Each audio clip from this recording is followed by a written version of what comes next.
Мен чын жүрөктөн ишенем. Мекенебиз Кыргызстаныбыз үчүн ак ниет кызмат кылдыңыздар.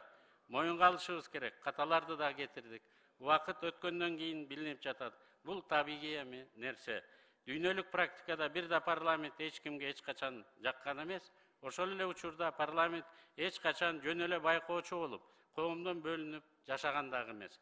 Парламент ар дайым бүтүндөй коомдун маанайын жана абалын чагылдырып турган күзгү болгон.